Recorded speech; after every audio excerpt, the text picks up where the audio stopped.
these things I'm getting confused on this, to be honest. Still trying to learn it, but this is the Yeah, way. yeah. So this is just your classic fib. Yeah, basically you're placing it right from the high to the low.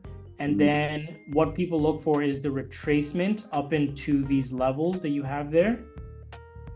So the retracement of right here, 78%. This would be kind of like a sell position. Yeah. So my thing with this fib in particular is that so a lot of people tend to mainly use the fib with correlation. And Mhm. I would say that is a better thing just because when like if you just place the fib, you have this key level, this key level, this key level, this key level, and sometimes people have like a 23 there too.